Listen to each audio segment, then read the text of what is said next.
darme. Hoy vamos a dar inicio al módulo 2 de esta materia, bueno, de la unidad. El día de hoy vamos a ver todo el módulo 2 porque es bastante corta la duración de esta. Ya para la siguiente vez que nos veamos, que es el siguiente miércoles, vamos a comenzar ya el módulo 3. Entonces hoy seguramente vamos a ver muchísimas cosas. Tengo pensadas varias ejemplos, sobre todo para hablar de este tema, y también seguramente voy a estar comentando algunas cosas a partir de lo que pude notar en sus tareas, en sus aportaciones, algunas recomendaciones, algo que creo que pueden, en lo que se pueden enfocar un poco más. Entonces, bueno, para empezar vamos a retomar algunos hitos del desarrollo histórico de las relaciones internacionales como disciplina. Ya en la sesión anterior les platicaba un poco de los antecedentes históricos que tiene nuestra disciplina. En este caso también vamos a abordar el contexto en el que surge y cuál es la importancia que tiene, o cómo es que esto configura, cómo impacta en cómo se conforma el pensamiento teórico en relaciones internacionales. Y vamos a finalizar, va a ser muy histórica la clase, pero vamos a estar haciendo saltos, perdón, lo voy a tomar tantito té, ya está. Bueno, vamos a estar haciendo algunos saltos entre algunas cosas que están sucediendo el día de hoy. Bueno, hoy, pero también en la actualidad. Y el primer y segundo debate teórico de las relaciones internacionales. Y también va a ser un tema que vamos a estar revisando. Ok, para iniciar esta sesión, lo que yo les propongo es unas preguntas. Voy a tener que admitir, permitir. Ok. Les propongo comenzar con dos preguntas. Bueno, en realidad creo que puede ser la misma, pero ¿por qué surgió la necesidad de estudiar las relaciones que existen entre los estados de una manera científica? Un poco de lo que ya les mencionaba en la clase anterior es que no es que no hubiera relaciones entre actores, por ejemplo, durante la paz de Westfalia, entre los reinos de Europa, incluso entre diversas civilizaciones muchísimo más antiguas que los reinos de Europa, como puede ser en Egipto o en Mesopotamia o en América, específicamente en nuestro país, por ejemplo, pues el proceso de la conquista, ¿no? O sea, lo que se conoce como el reconocimiento de dos grupos distintos, ¿no? Los españoles y todos los grupos que se encontraron en nuestro país y en toda América. No es que no existiera eso antes, sino que en un momento tan específico como inicios del siglo XX, ¿por qué surge la necesidad de estudiar académicamente, científicamente, estas relaciones, ¿no? Bueno, en primer lugar, inicios del siglo XX, es una etapa, digamos, del desarrollo de la modernidad, de la ciencia moderna, en la que se consolidan no solamente las relaciones internacionales, sino como tal la ciencia. Más adelante voy a explicar un poco más este punto, pero digamos que a inicios del siglo XX, finales del XIX, inicios del XX, tenemos una serie de avances tecnológicos muy importantes, no solamente con la tecnología en general, sino también eso, con la ciencia, con cómo se hace ciencia, con los métodos de investigación, con las metodologías, las técnicas de investigación. O sea, el siglo XX se consolida como esto, la modernidad científica, o como la modernidad con mayúscula, se ha ido construyendo desde el siglo mediados del 17, el 18 y el 20, digamos que es un poco como el auge de toda esta concepción del mundo, cosmovisión del mundo. Específicamente, y enfocándonos ahora sí en las relaciones entre los estados, inicios del siglo XX, el mapa de Europa se ve más o menos así, que a lo mejor no estamos acostumbrados a ver un mapa así de esta manera, pero pues si pueden ir, por ejemplo, viendo cómo se ven Rusia de su lado superior derecho. Tenemos por acá al sur de Rusia el Imperio Otomano, lo que también se conoce como Turquía actualmente. Tenemos por acá la península ibérica, de este lado está Gran Bretaña. Este mapa es una representación un poco de cómo se veía el mundo durante la Primera Guerra Mundial, en el que les platicaba, ¿no? Los diversos, las antiguas, parte del antiguo Imperio Otomano y de algunos países en Europa se encontraban en conflicto, ¿no? Justo como pueden ver por acá, Alemania está en conflicto y tiene dos frentes, ¿no? Luchando por un lado con Rusia, después de la Revolución Rusa, más bien antes de la Revolución Rusa, durante la Revolución Rusa, de este lado también a Alemania peleando por el frente occidental con Francia. Por acá tenemos a España un poco como abandonada, bastante golpeada por esta guerra. Tenemos también acá Italia, que no llevaba muchos años de haber consolidado un proceso de independencia, pero tenemos aquí diferentes reinos, ¿no? O sea, por ejemplo. Entonces, un poco así se veía el panorama en ese entonces. Lo que sucedía en Europa, pues era el centro, ¿no? de toda la política internacional. Y esta gran guerra, como se le llamó, frentes en todo el territorio, y no solamente, digamos, claro, por la importancia que tiene militar, ¿no? O sea, la importancia de Europa a nivel militar, los avances tecnológicos que existían, las armas que se empezaban a desarrollar, también pues los avances económicos que se estaban teniendo en Europa, y sobre todo pues también por el dominio colonial que este continente tuvo desde el siglo XVI más o menos hasta casi finales del 20, pues lo que acontecía en Europa claramente repercutía en todo el mundo, ¿no? Entonces, pues ese es un poco el panorama, el centro de la política, de la política económica, militar del mundo, cómo estaba influenciando y cómo influenciaría en un futuro a todo el mundo. Entonces, tenemos acá otro mapa, otra representación de este conflicto de la Primera Guerra Mundial. Como pueden ver, pues el Imperio Austrohúngaro se divide. El Imperio Otomano, bueno, todavía, digamos, las consecuencias van a tener un poco más de repercusiones. De este lado el mapa donde se ve la península arábica, de este lado, la repartición de esta zona, de lo que incluso ahora pues podemos y tenemos un poco más de conocimiento por el día a día, las noticias de Palestina, los territorios en Palestina y también de Israel.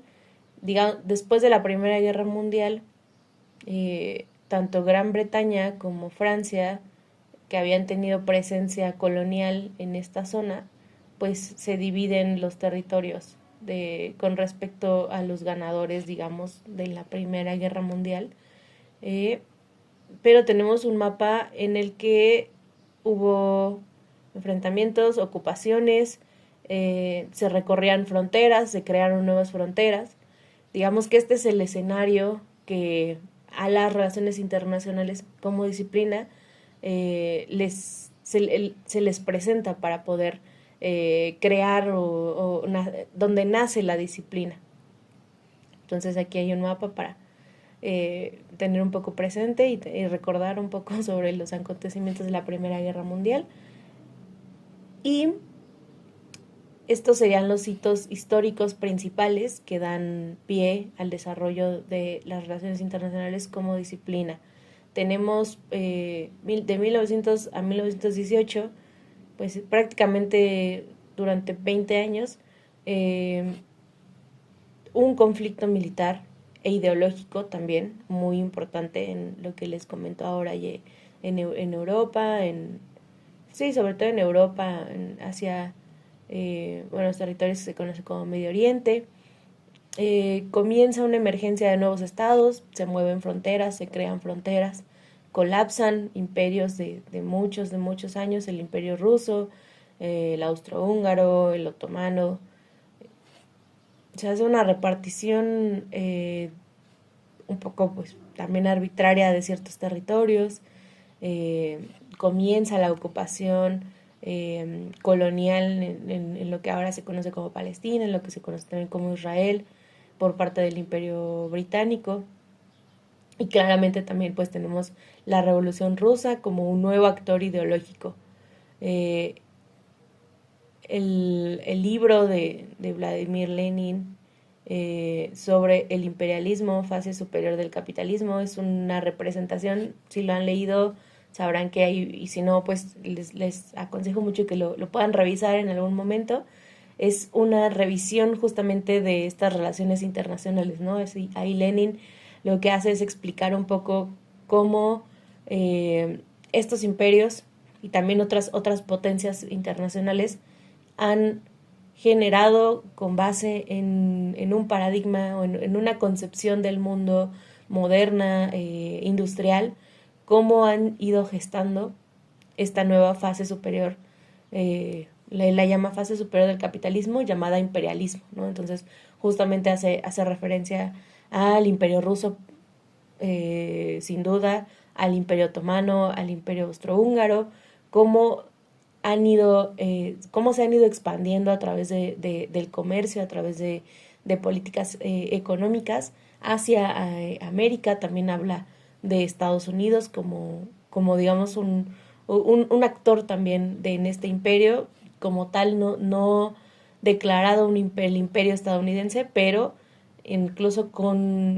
sí comenzaba ya a identificar Lenin en este texto que les digo, cuáles serían las características de un imperio, y él las empezaba a encontrar en otros, ¿no? Como en China también, o en Estados Unidos, y pues bueno, ahí él empieza a gestar una nueva propuesta, digamos, post-capitalista y que beneficia a la clase trabajadora. En esta época se comienza el auge del pensamiento del comunismo, se está gestando, pero digamos que es lo que lo permite posicionarse al menos en Rusia y con actores de la Revolución Rusa. También pues vale la pena mencionar que en esta época, 1910-1917, tiene lugar la Revolución Mexicana, ¿no? En China también tiene lugar una revolución, la caída del Imperio Chino, como se le conoció hasta ese momento. Digo, son 20 años en los que suceden muchos conflictos, en los que el mapa mundial, sí europeo importante, pero también en otros lados, empieza a cambiar con mucho más velocidad y también una presencia de armas nunca antes vista, ¿no? El volumen o digamos las dimensiones del conflicto militar pues también son algo que se van a dejar ver con más presencia en la Segunda Guerra Mundial, pero ya la primera es el origen de estos avances tecnológicos en nuevas armas y nuevos todo el complejo militar, digamos, de los países. 1919 lo conocemos como el año en el que nace nuestra disciplina a nivel institucional. No solamente con la creación de la Liga de Naciones, como les comentaba en la sesión pasada, sino también con las cátedras en universidades. que institucionalizan las relaciones internacionales como una disciplina científica, ¿no? Entonces tenemos en 1919 la creación de la Liga de Naciones y un contexto en el que existe un trauma de la Primera Guerra Mundial desde 1914 a 1918. Como les comentaba, las dimensiones de las muertes, la ocupación, los impactos en la economía que tuvo la Primera Guerra Mundial, es una situación que en ese momento los líderes mundiales pues no querían volver a repetir, ¿no?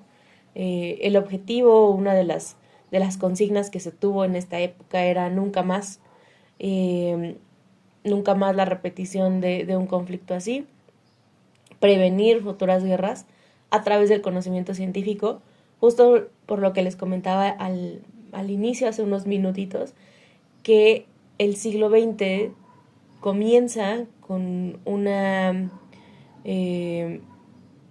pues con mucho entusiasmo frente a las bondades del conocimiento científico y cómo se estaba haciendo ciencia en ese momento, ¿no?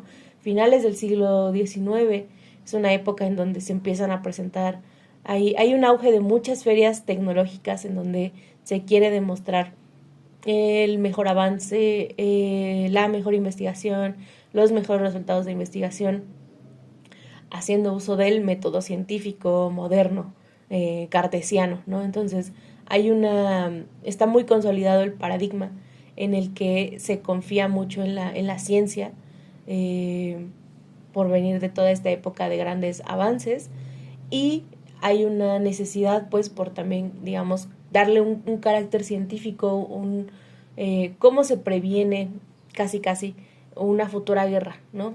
Eso es el contexto histórico del nacimiento de la disciplina, y apoyado también pues por la institucionalización académica y política de la Liga de Naciones. Es interesante, bueno, me parece muy interesante cómo en esta época pues hay esta confianza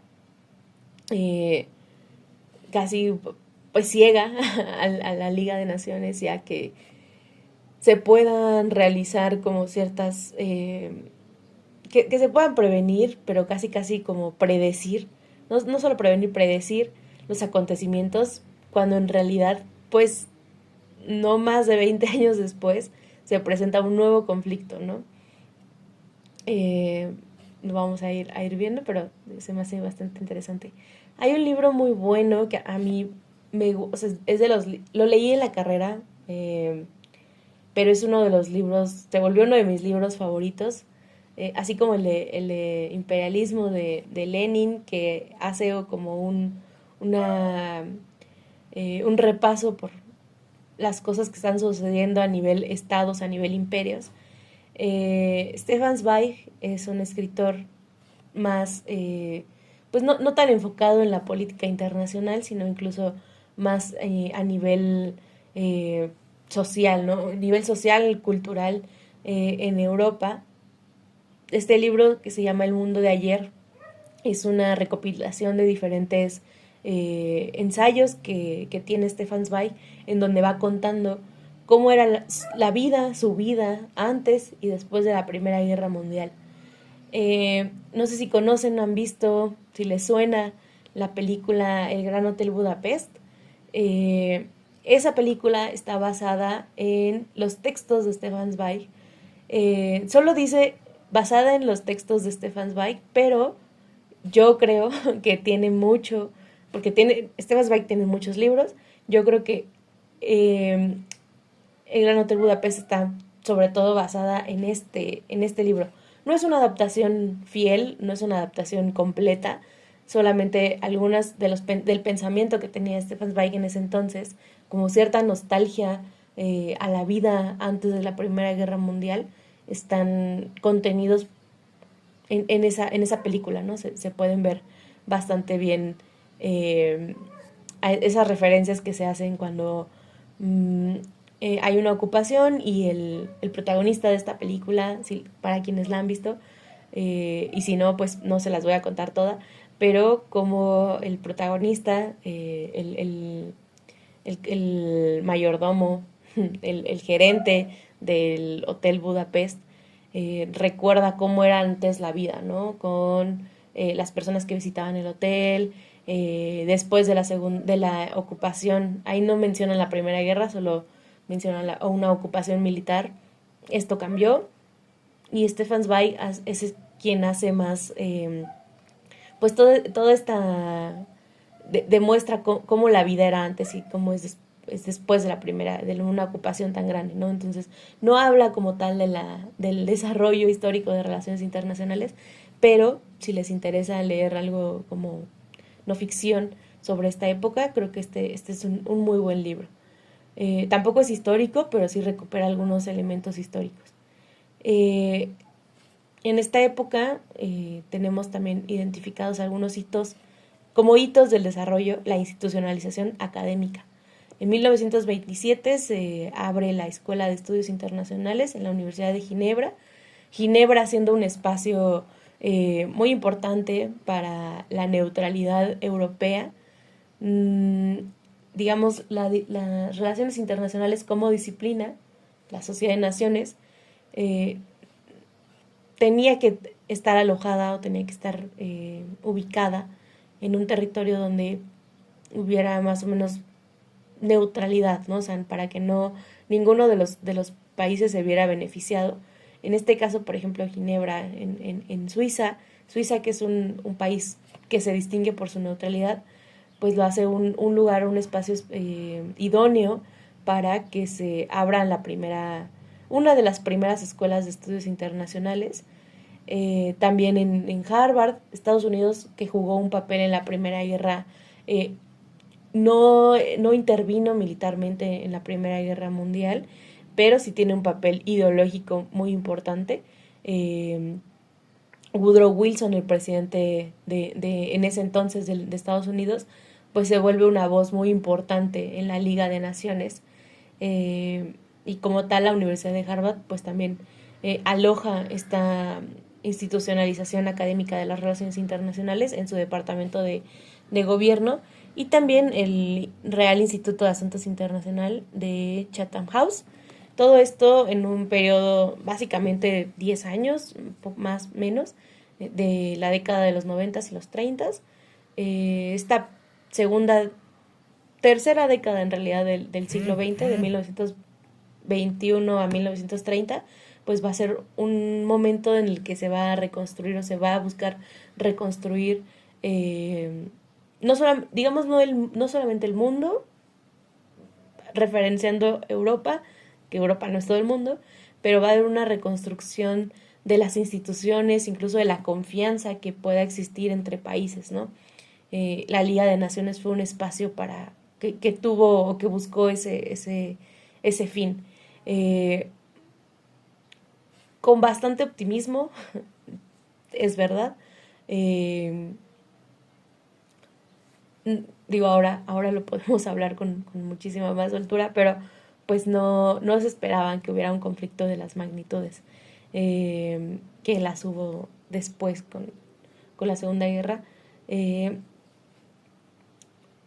Pero pues había mucho optimismo. Por ejemplo, una de las medidas que se buscaron en esta Liga de Naciones, hubo muchas propuestas muy valiosas con esta idea compartida del idealismo de esa época.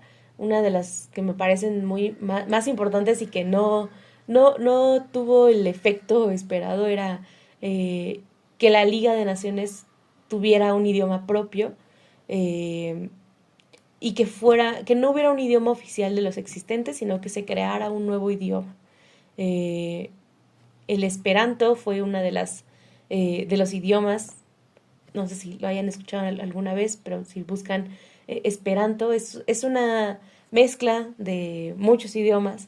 La idea de que se creara este nuevo lenguaje era que ninguna de las lenguas actuales, o bueno, de ese momento, tuviera mayor dominio sobre otra, sino que más bien hubiera una lengua compartida que se basara en las raíces del inglés, del español, del francés, el portugués, casi todas lenguas romances europeas, que compartieran una raíz latina en común para que pudiera ser entendido por casi todas las personas en el mundo, ¿no? No fue una idea que prosperara tanto.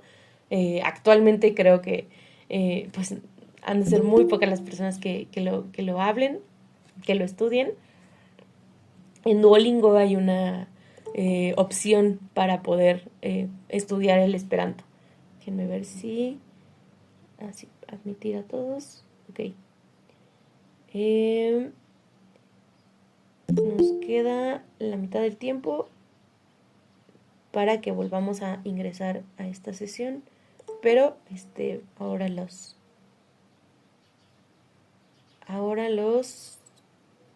les recuerdo para que iniciemos en la otra sesión. Ok, bueno, esto una vez más, como los hitos del desarrollo histórico de las relaciones internacionales, importante retomarlo y reconsiderarlo. Ahora, antes de pasar a la siguiente diapositiva, y un poco como todavía hablando de esto. Ok.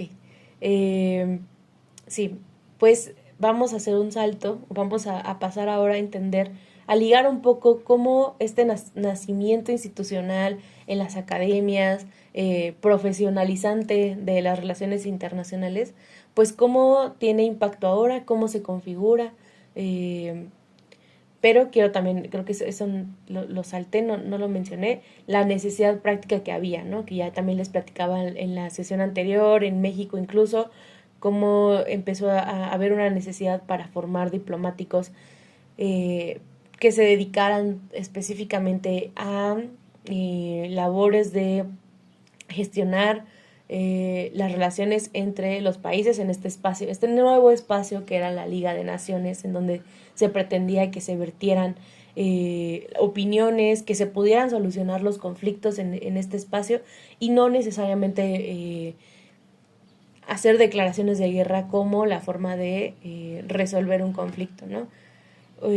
También se buscaba que hubiera asesores a gobiernos en la política exterior, claramente, que pudieran conducirlos a ir dejando un poco de lado la idea de la guerra y más bien la diplomacia que fuera la herramienta que imperara en esta solución de conflictos. Y también se necesitaba una comprensión de un mundo, personas que trabajaran en la comprensión de un mundo cada vez más complejo. Como les digo, no era solamente en Europa, en China también tenemos un proceso que se va gestando en el que se desplaza, se destierra a los antiguos representantes del imperio chino a otro territorio. Entonces hay cambios ahí en la política en Asia, también en Japón, que bueno, en la Segunda Guerra Mundial se va a volver uno de los actores de las potencias importantes. Pues también se necesitaba comprender cómo es que Japón u otras potencias estaban empezando a ganar más terreno en ciertos territorios. En América, como les comento, pues también en la Revolución Mexicana, y cómo la Revolución Mexicana pues también tenía su impacto a nivel regional, la relación que tuvo con México, Estados Unidos durante la Revolución, y pues también la influencia de otros paradigmas ideológicos en esta, ¿no? Ok. Ahora, la institucionalización académica de las relaciones internacionales van a dar pie a que se creen o a que se empiecen a formar ciertos elementos del pensamiento teórico de las relaciones internacionales, ¿no? Una vez que están, digamos, ya consolidadas como carreras o como centros de pensamiento en estas universidades, ¿cómo es que se discuten en estos lugares, ¿no? ¿Cómo le hacen para empezar a ponerse de acuerdo con qué vamos a estudiar, cómo lo vamos a estudiar? Había un consenso de la necesidad que había de crear esta disciplina separada, digamos, de la economía, de la ciencia política, del derecho, de la historia, pero ¿cómo se empieza a construir el conocimiento en relaciones internacionales? Ok, ahora les voy a presentar, vamos a revisar, vamos a repasar 4 elementos de este pensamiento teórico. En la siguiente, vamos a estar haciendo a lo mejor un salto entre esta y la otra diapositiva. Son 4 elementos del pensamiento teórico. Tenemos la cosmovisión, el paradigma, la escuela de pensamiento y la teoría. Ok, estas como tal sí tienen un orden jerárquico, digamos que de forma muy amplia, o la forma más general sería la cosmovisión. Un siguiente nivel jerárquico abajo sería el paradigma, un siguiente nivel más abajo sería una escuela de pensamiento y un nivel más abajo están las teorías. Aquí de este lado, de su lado izquierdo, donde está este esquemita, digamos, va ahí como haciendo una pirámide, ¿no? Las puse en 2 láminas diferentes porque no me gusta tenerlo todo amontonado, entonces, bueno, aunque aquí se amontonaron un poco, pero no me gusta tenerlo así, entonces vamos a estar haciendo saltos, ¿no? Este segundo módulo contempla justamente que empezamos a identificar estos elementos del pensamiento teórico. Y algo que me parece importante, pues, para que ustedes lo vayan, digamos, de alguna manera ordenando cómo estudian relaciones internacionales y cómo analizan las relaciones internacionales, es importante que lo vayan identificando, ¿no? Entonces, por ejemplo, como un primer nivel de análisis, un primer elemento del pensamiento teórico, nivel muy amplio, vamos a tener la cosmovisión, que es, en definición de diccionario, es una forma de ver el mundo, ¿no? Esta cosmovisión no solamente va a estar en la academia o en la ciencia, que en realidad la ciencia moderna, como la conocemos, con sus reglas, con sus métodos, con sus teorías, esa es una forma de ver el mundo. Antes del desarrollo de la ciencia moderna cartesiana que les decía, se reconocían otro tipo de cosmovisiones, ¿no? Por ejemplo, la que imperaba en Europa, pues era más apegada a lo religioso. No había ahí una suerte de observar un fenómeno, hacerse preguntas, hacer un experimento y después generar un conocimiento. La cosmovisión que imperaba en Europa hace poco más de 500 años, pues era una cosmovisión más ligada a lo religioso, ¿no? No que ahora no exista la religión, no que ahora incluso no haya personas que su cosmovisión esté totalmente permeada por la religión en todo el mundo, pues evidentemente no, pero en este caso, para hablar de ciencia y de las relaciones internacionales como parte de esta ciencia moderna, pues sí podemos pensar que la cosmovisión que opera a un nivel de la conciencia, por eso les digo que incluso la religión también forma parte o nutre mucho una cosmovisión, la ciencia moderna como tal es aquella que reconocemos como en donde está inserta las relaciones internacionales, ¿no? Hay digamos, en estas escuelas, en estos centros, como la primera cátedra de Relaciones Internacionales en Gales o en la Universidad de Ginebra, hay un consenso en el que no solamente necesitamos hablar de esto a nivel de narración, como Stefan Zweig, que es un escritor, no solamente necesitamos hablarlo como ideológicamente, sino que tenemos que hacer uso de las herramientas científicas para poder estudiar las relaciones internacionales. Esa era la cosmovisión, es la cosmovisión de las relaciones internacionales como disciplina, aceptando cómo se construye el conocimiento en relaciones internacionales desde la ciencia, desde, en este caso, pues por ejemplo, la investigación, Así es como comienza y cómo se configura el elemento del pensamiento teórico. Algunas dimensiones específicas en relaciones internacionales. La cosmovisión o la idea de lo que es la naturaleza humana, ¿no? Cómo concebimos la naturaleza humana, cómo observamos, cómo concebimos sobre todo la naturaleza humana, es algo que le importa a las relaciones internacionales, ¿no? ¿La naturaleza humana es cooperativa o es conflictiva? ¿Es más racional o es emocional? ¿Cómo vemos, cómo se concibe pues sí, la naturaleza humana como tal?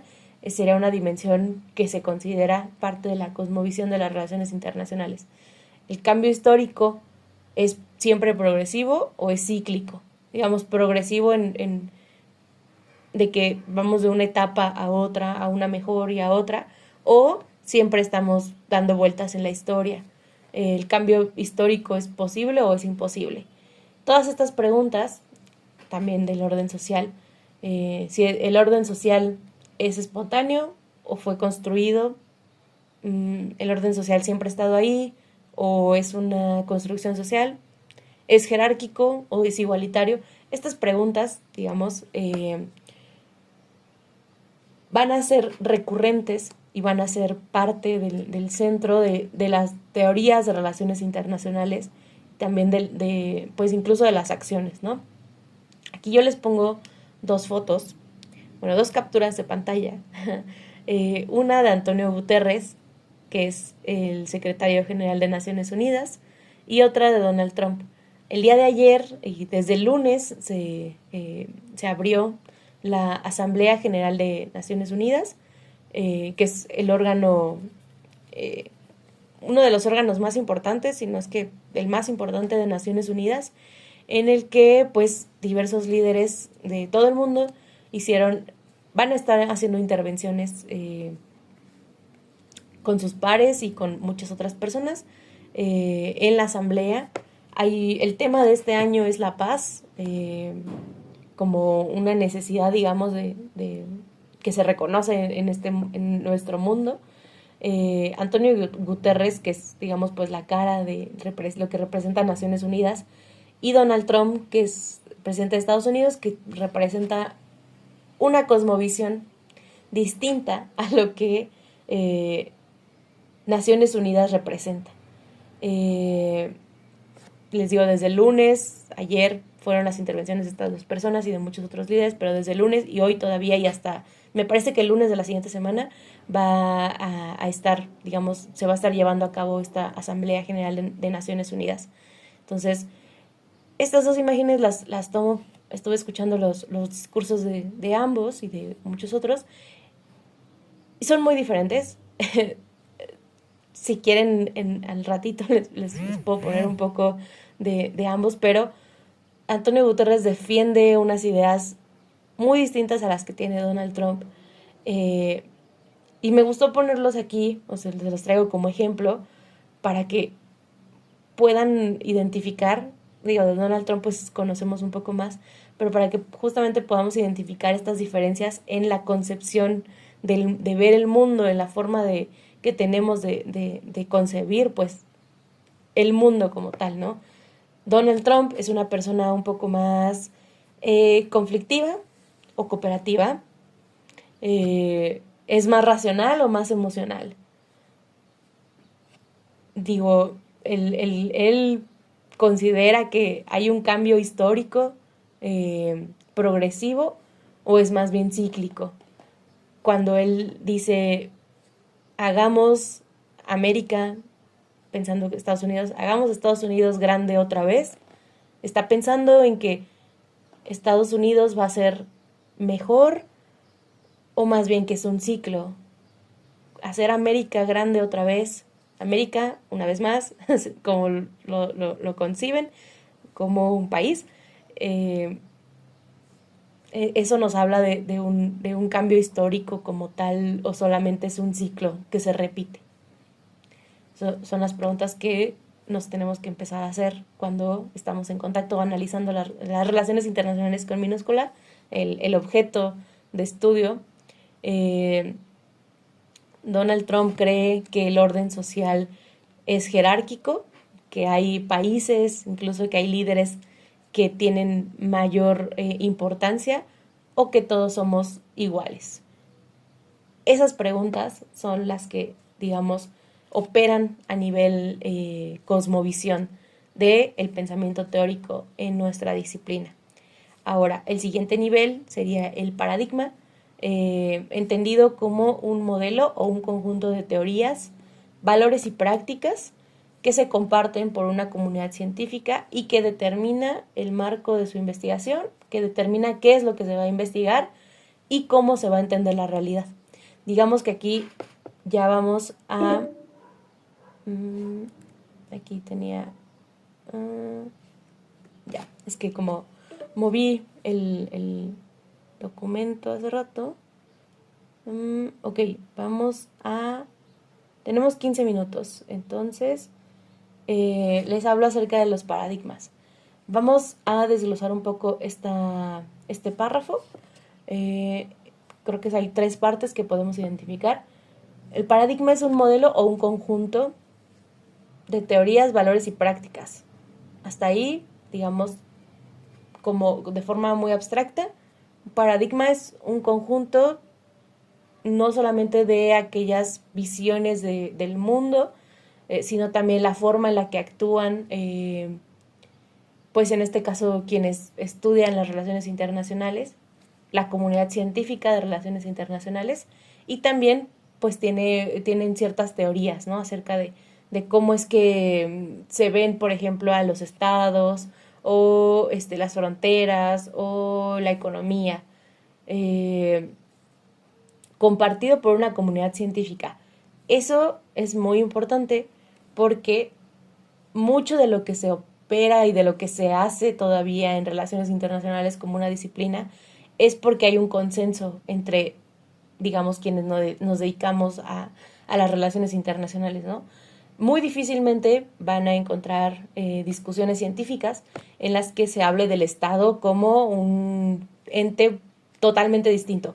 Puede que haya diferencias en cómo se concibe el Estado, pero seguramente no van a encontrar o no van a encontrar cuando estudien o cuando sigan estudiando relaciones internacionales algún texto, algún libro, alguna conferencia en donde, por ejemplo, se niegue la existencia del Estado, ¿no? Como un actor de relaciones internacionales.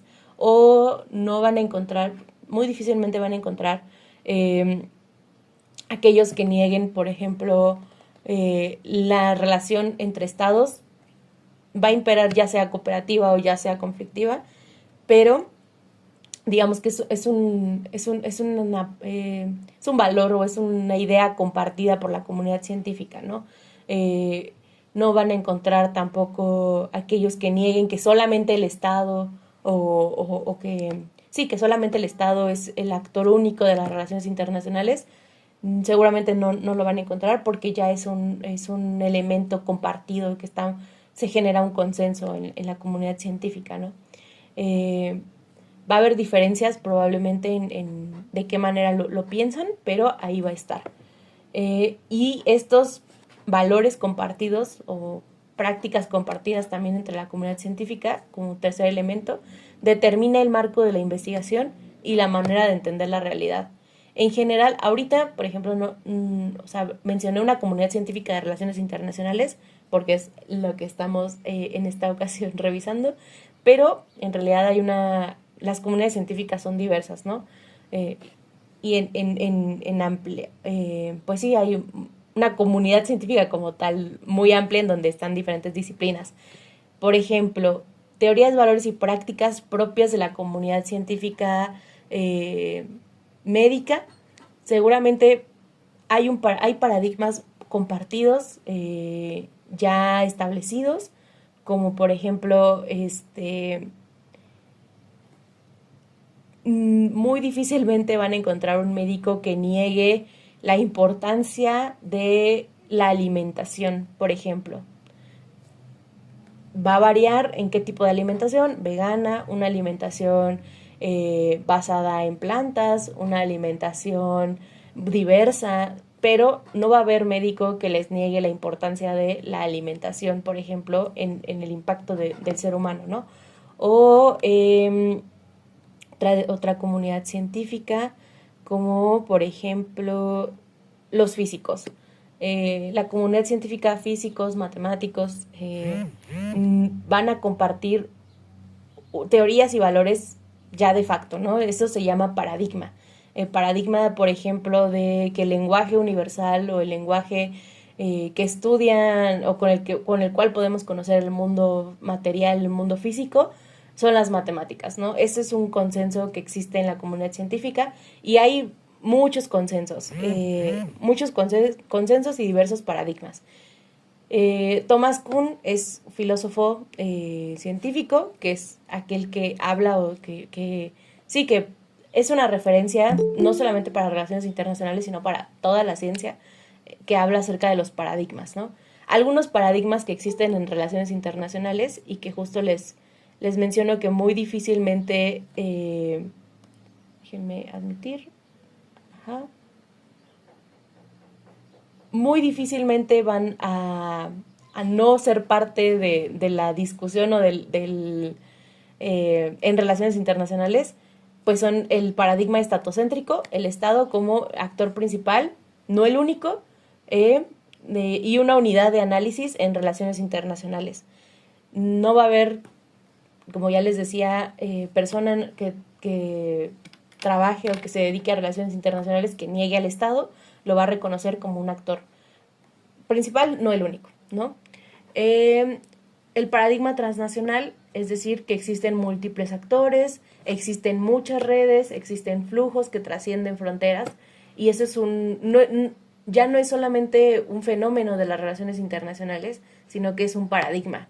Se puede considerar que la migración ilegal, por ejemplo, decía Donald Trump en su intervención, la migración es una cosa que no se puede permitir. Antonio Guterres, por su parte, prefiere poner atención en la migración como un derecho humano, y como los países receptores y también aquellos países que envían o que en donde mayormente se dan flujos migratorios, cuál es la responsabilidad que tienen, ¿no? Es un fenómeno, la migración, que tiene diferentes visiones, ¿no? Pero se reconoce como un paradigma en relaciones internacionales que existe. También otro paradigma es el nivel global, digamos, las relaciones internacionales como un todo, un sistema mundial. Es la totalidad orgánica, ¿no? No solamente nos vamos a enfocar, como algunos comentaban, por ejemplo, de forma acertada en sus aportaciones del Foro 1, la dimensión económica, la dimensión política. Hubo alguien ahí, que ahora no recuerdo si es de este grupo o de alguno de los otros dos, que puso que las relaciones internacionales estudiaban todo lo relacionado con el ser humano. Sí, digamos que tiene un punto, es verdad, pero la forma correcta, por ejemplo, de escribirlo o de comunicarlo sería que entienden las relaciones internacionales, que las relaciones internacionales abarcan todo un sistema mundial en su totalidad orgánica. No solamente, y lo van a poder ver, y seguramente cuando les han preguntado qué estudian las relaciones internacionales o eso a qué se refiere, y ustedes dicen, bueno, es que puede ver desde incluso el agua, puede ver los ecosistemas, puede ver también esto, ¿no? Como las relaciones entre dos estados, entre dos empresas. Pues es que en realidad el paradigma en la disciplina es que el sistema mundial o el sistema que estudiamos, pues es un todo, ¿no? No se puede dejar de lado el desarrollo científico, la cultura, no, todo forma parte de un sistema y se estudia en relaciones internacionales. Entonces, estos son los paradigmas que se comparten en relaciones internacionales. Más adelante, si nos da chance, pues les pongo un poco de las intervenciones de estas dos personas. Pero vamos a avanzar un poco con ahora los siguientes dos niveles de elementos, niveles jerárquicos en los elementos del pensamiento teórico. una escuela de pensamiento o un conjunto de pensadores, pensadoras, ubicadas en un entorno geográfico específico y que sostienen un conjunto de ideas y métodos durante algún tiempo. Estas suelen tener algún tipo de estatus y o pertenecer a una élite. Okay, entonces vámonos por partes. Primero, cuando les mencionaba en la diapositiva número 6 que se abre la primera cátedra de Relaciones Internacionales en la Universidad de Aberystwyth, en Gales, piénsenlo como tal, como un espacio físico, un salón de clases en la universidad en el que diversas personas, en ese momento quienes habían participado en las negociaciones de la Primera Guerra Mundial, o incluso militares o gobernadores, se reúnen en un espacio físico, en un delimitado entorno geográfico, y se sientan a discutir acerca de las ideas y métodos, y lo comparten, ¿no? Comparten ese conjunto de ideas. Por lo general, y así surgieron las relaciones internacionales, pues pertenecen a una élite. Como les digo, pues quienes estaban interesados y quienes además tenían toda la experiencia, pues habían sido diplomáticos de alto nivel que habían estado en la conformación de la Sociedad de Naciones, o habían estado en las discusiones, en la toma de decisiones más crítica, y son ellas quienes, pues por lo regular, ocupaban cargos en el gobierno, ocupaban cargos en empresas. El presidente de Estados Unidos, Woodrow Wilson, participó muchísimo en la construcción de estas escuelas, de estas primeras escuelas de pensamiento, quiero decir. Y pertenecen a una élite. Por lo general, justamente estas medidas o estos conjunto de ideas y métodos, pues tienen una repercusión, y para que puedan ser difundidas y compartidas con otras, o digamos a otros niveles, necesitan formar parte de una élite. Entonces, déjenme revisar, creo que ya casi termina la sesión, tenemos unos minutitos. Pues vamos a seguir. Me quedé justamente en los ejemplos que iba a darles sobre las dimensiones específicas de relaciones internacionales.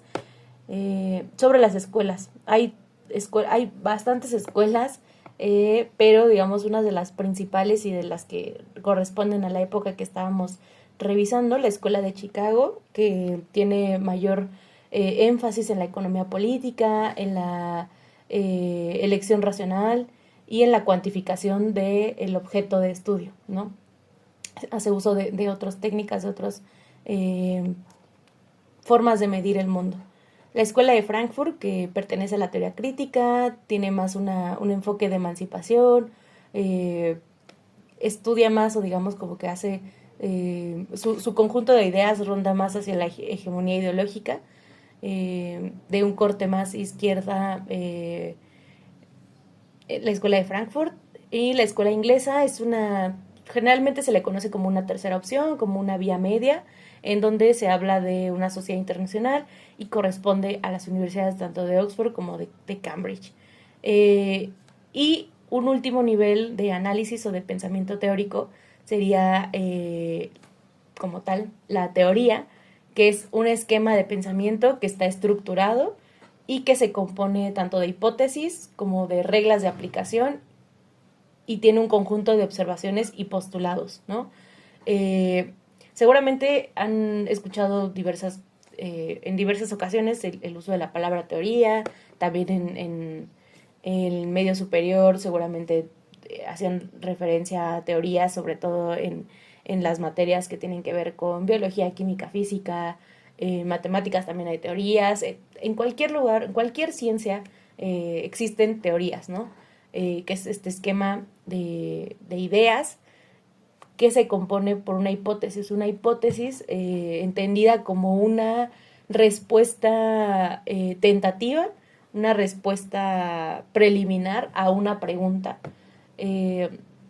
Las reglas de aplicación también son muy importantes porque, digamos, eso es lo que les va a permitir de alguna forma discutir con diversas escuelas de pensamiento. Si comparten unas reglas de aplicación, va a ser más fácil que puedan o complementar o refutar alguna idea. A ver. Ay, quiero dar acceso. Ajá. Las teorías, les digo, generalmente es lo que permiten, ¿no?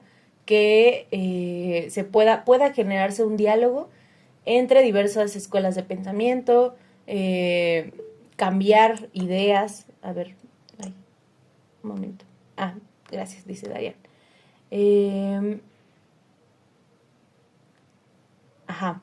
Aquí tenemos una definición que la tienen en sus materiales de la plataforma de Calduch acerca de qué es una teoría. Aquí dice, por ejemplo, y quise ponerla por esto.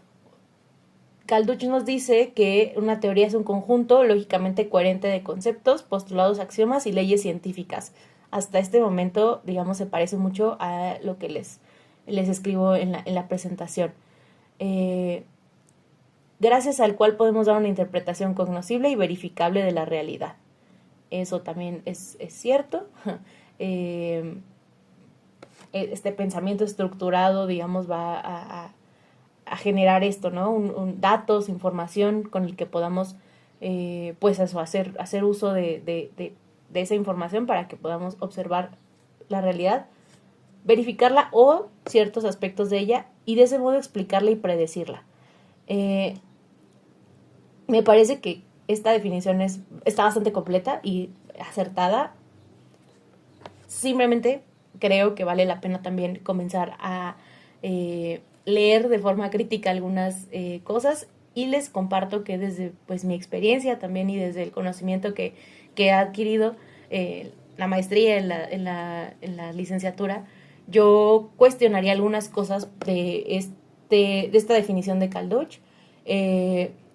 Por ejemplo, cuando habla de axiomas y leyes científicas, es verdad que existen las leyes científicas. No cuestionaría el hecho de que no existan, sino simplemente que en ciencias sociales es muy difícil que haya leyes científicas, sino es que seguramente no hay leyes científicas. Y relaciones internacionales, al ser una disciplina de ciencias sociales, pues sí vale la pena pues recordar que no van a aplicar leyes científicas. Y eso va a generar que no exista una forma, o de alguna forma ayuda a que no exista una forma de predecir la realidad ni ciertos aspectos de ella. Hay elementos que nos podrían permitir generar algún tipo de análisis con base en lo que se conoce, pero no significa que vayamos a predecir la realidad y ese no es el objetivo ni siquiera de la ciencia más dura como la física, la química, la biología, ni siquiera la medicina. La ciencia no tiene el objetivo de predecir nada, ¿no? Porque no es una bola de cristal, no tenemos visión de qué va a pasar en el futuro ni nada de eso. Entonces, solamente yo sí quería ponerlo aquí, que lo leyéramos, que lo tuviéramos, pero también, y sé que lo van a leer en sus materiales que consultan en la plataforma, pero sí vale la pena hacer esta acotación. Sobre todo creo que vale mucho pensando en el contexto en donde surgen las relaciones internacionales, ¿no? Que se quería prevenir o evitar una guerra y no pasaron más de 20 años que se vio envuelto en un nuevo conflicto el mundo. Algunas teorías de relaciones internacionales tenemos el realismo, el liberalismo y el constructivismo. Estas seguramente van a tener mayor profundidad, las van a poder profundizar más en sus clases de teorías. Sí me interesaba mucho que pudiéramos ver hoy y que les pudiera compartir un poco acerca de esto de las escuelas de pensamiento, la teoría, pero sobre todo también cosmovisiones y paradigmas. Todos estos elementos pues componen el pensamiento teórico, no solamente las teorías, digamos, las grandes teorías de relaciones internacionales, para poder comprender y escribir o adoptar una teoría en relaciones internacionales, las tres cosas anteriores, sobre todo la cosmovisión, el paradigma, pues tienen que estar ahí presentes de alguna forma e influenciar a través de una comunidad académica científica el pensamiento que va a estar estructurado para generar hipótesis, ¿no? O sea, una hipótesis, como les digo, una respuesta tentativa, pues ya de alguna forma está cargada con cierto pensamiento específico, una cosmovisión muy específica y un paradigma que discute o que reconoce ciertos aspectos de las relaciones internacionales. Ahora, como a los 10 minutos que todavía tenemos, les comento muy a grandes rasgos acerca de los primeros debates, los primeros debates teóricos de relaciones internacionales y que están totalmente ligados a la creación en estos años de la disciplina y también posterior a la disciplina. Estos debates como tal, pues, o sea, sí son momentos en la historia, momentos en las disciplinas, en la disciplina, en donde ciertas personas postulaban algo y personas distintas de otras escuelas de pensamiento les contestaban o digamos trataban de rebatir esas ideas, ¿no? Entonces sí hay un diálogo y sobre todo pues esto, un debate. El primer gran debate que lo interpreta el idealismo y el realismo, que también son dos teorías de relaciones internacionales, pues tiene nuevamente el contexto de la Primera Guerra Mundial. Había un ambiente en el que se buscaba la cooperación y había un idealismo por que de alguna forma se organizara la resolución de conflictos de otra forma que no fuera la guerra, pero al mismo tiempo también existía ideas en donde no dejaban de lado la resolución de conflictos por medio de la guerra, ¿no? Por ejemplo. O que reconocían la importancia de otros aspectos más que los que postulaba el idealismo. Las premisas o los aspectos en los que hace énfasis el idealismo, el liberalismo clásico, teniendo a Woodrow Wilson presidente de Estados Unidos en ese momento, es la cooperación internacional, el derecho internacional y darle un lugar especial o preponderante a las organizaciones internacionales, ¿no? La Sociedad de Naciones pone en práctica todos estos premisas, estos ideales, para poder hacer frente, digamos, o poder atender el tema de la Primera Guerra Mundial y el orden y desorden que se estaba generando a nivel internacional. El realismo clásico, por otro lado, lo que postulaba era principalmente era una crítica a que esta idea, a este idealismo era muy utópico, ¿no? No se podía generar, o se reconoce, digamos, el Estado como unidad principal, pero el Estado tiene una concepción, o más bien tiene una naturaleza de conflicto.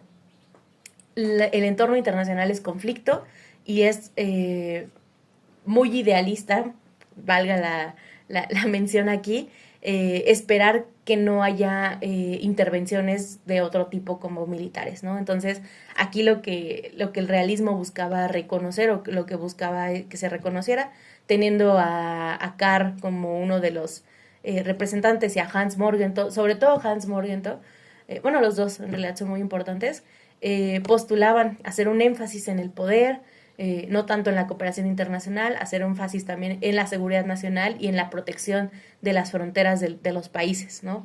De qué manera los países buscan su interés, digamos, pues, propio y no priorizar la cooperación internacional. Eso era un poco de los postulados de este primer gran debate entre idealismo y realismo clásico. El segundo debate se da posterior a la Segunda Guerra Mundial, en la década de los 50, 60 más o menos, en el que tenemos dos teorías, dos enfoques teóricos de las relaciones internacionales, el tradicionalismo y el conductivismo, o también pues behaviorismo, que es también de una forma como se le conoce, pero la traducción de behavior, comportamiento, pues conductivismo. Entonces, bueno, ahí se los pongo porque seguramente lo van a encontrar de las dos maneras.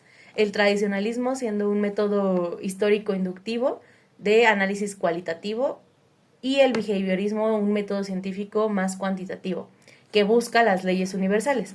Esto, por ejemplo, la idea aquí que nos comparte Kalduk de que una teoría es un conjunto lógicamente tarara, y de leyes científicas, su visión de Kalduk pertenece a una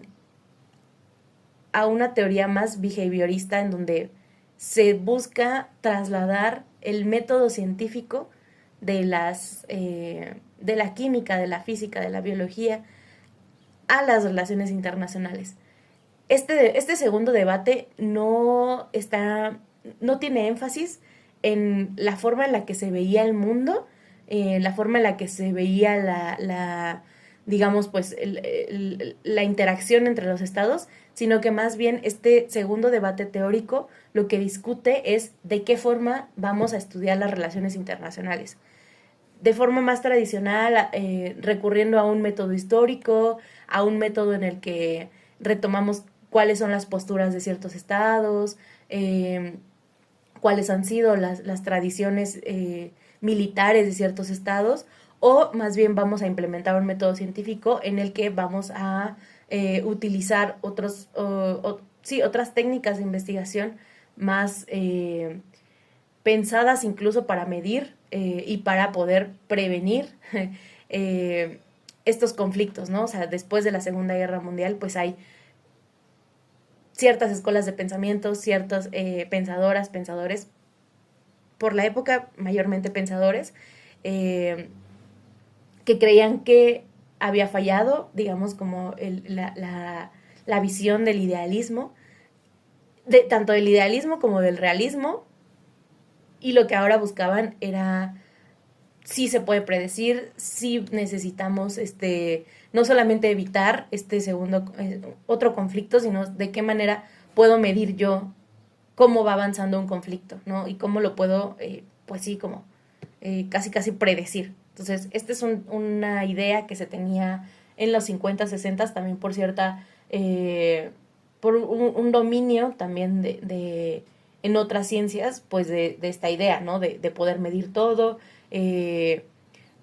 Quedan ciertos avances tecnológicos que hubo durante durante la Segunda Guerra Mundial, y toda esa investigación que se generó con objetivos militares, digamos, queda ese material y de alguna forma quienes pertenecían ya a la disciplina de relaciones internacionales y hacían investigación, pues buscaban implementar estos métodos y estas técnicas de investigación.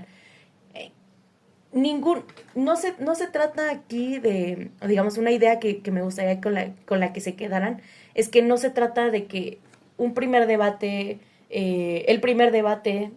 teórico es menos que el segundo debate teórico. Los dos discuten cosas muy importantes y que incluso hasta el día de hoy esta visión de qué es más importante, que todos los estados cooperemos o que cada país vea por sí mismo y que la cooperación sea lo último, todavía estas ideas se siguen discutiendo, incluso ahora más que nunca, diría yo. Y también el segundo debate sigue teniendo vigencia, ¿no? O sea, ninguno de los dos, a pesar de que pues tienen casi 100, bueno, el primer gran debate 100 años, el segundo 50, 60 años, son dos debates teóricos muy importantes que ayudaron a alimentar a la disciplina, que la fundaron y que ahora las bases se sientan ahí. Digamos que el segundo debate tuvo un impacto acerca de la profesionalización y de la metodologización o de integrar una metodología a la disciplina, que lo único que ha hecho en los últimos 60 años, 100 años, pues ha sido transformarse, ¿no? Responde a las necesidades de cada contexto. No son, o bueno, yo quisiera dejarles esta reflexión, que no son debates que deban solo analizarse como algo que sucedió en la historia. Están vigentes conceptos como, pues ya lo veíamos, idealismo, como cooperación, como seguridad nacional, poder, son conceptos que están muy presentes y también pues son muy útiles las distintas visiones de cómo se hace investigación en relaciones internacionales. Y desde ya les adelanto que muchas veces se utiliza más una que otra, muchas veces se hace una combinación de ambas. Estos dos debates, digamos, fundan estas ideas, alimentan los paradigmas, bueno, se alimentan de los paradigmas y alimentan las teorías de relaciones internacionales y también la investigación. Ya estamos sobre tiempo, 10:30. Esta es la última diapositiva que les tenía preparada. Solamente les quiero mostrar, por último, bueno, la siguiente sesión vamos a adentrarnos ya en el módulo 3 y les tengo propuesta, les voy a mandar la presentación, pero también de una vez les dejo el link en el chat de las intervenciones que hubo de la Asamblea de Naciones Unidas.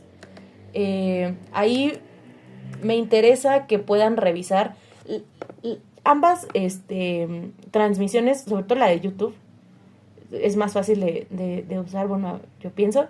Ambas duran entre 9 y 10 horas. No quiero que vean las 9 y 10 horas, a menos que ustedes quieran escucharlas.